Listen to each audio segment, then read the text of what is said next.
gudiga horumarinta dhaqanka iyo anshaxa suuban ee Hargeysa oo kulan la qaadinay degmooyinka caasimadda Hargeysa ayaa maanta kulan la qaatay gudiga nabadgelyada Axmed macalin Haaruun kulankan oo ku saabsan si la iskaga kaashan lahaa nabadgelyada meel looga soo wada jeesan lahaa mukhadaraadka daayartana looga wacyigelin lahaa dhaqamada aan wanaagsanayn ayaa ugu horeyntii waxa halkaasi ka hadlay gudiga nabadgelyada degmada Axmed macalin Haaruun maanta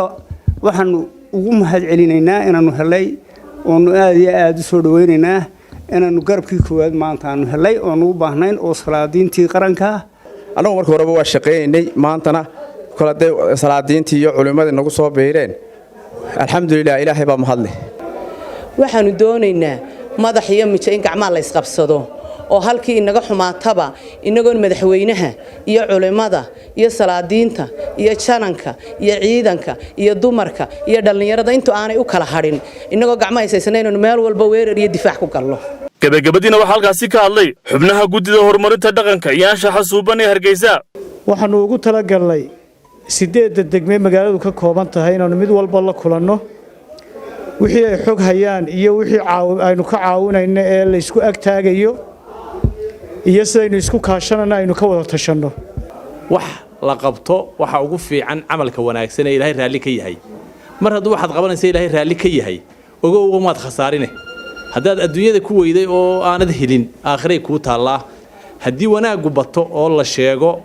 oo maxaan ku dhaahdaay si fiican loo wacyi geliyo oo wacyi diiniye la siiyo oo dhaqanka wanaagsan ku siiyo la siiyo dadkaasi way toosaan haddii ka xun la siiyana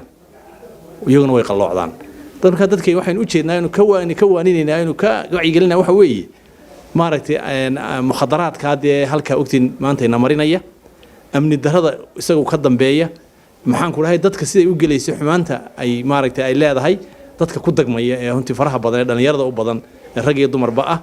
kalmada laa ilaaha illa muhammad rasuulullah shan arrimood bi ilaahay u soo dejiyay in lagu ilaaliyo waa diinta waa waxa maalka waa qofka naftiisa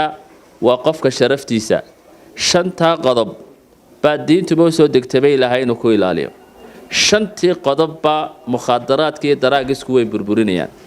diinteenni meesha way ka saaraysaa mukhadaraadku nafteenni ba halis ku tahay caafimaadkeenni nafteenni ayuu halis ku yahay xoolaheenni ba halis iyo maalkeenni ba ku yahay dhalinyaradeenni waxa weeyaan de waxa ugu badan ee in badan oo kamid ah ku bixinayaan waa mukhadaraad iyo mid kale walaalka ay buu tagaya waxa wanaagsan halkiisa lagu qabto halkiisa lagu wacdiyo hadduu joogo waa la xidho tobanka uu sheegayo suldaanku hadday kamid yihiin in aanad waxba eriyina la xidhaaba ka wanaagsan وخضر محمود أحمد خضر حيفو تلفزيون كقرن كجمهورية الصومال لنا مقالة هرجيساء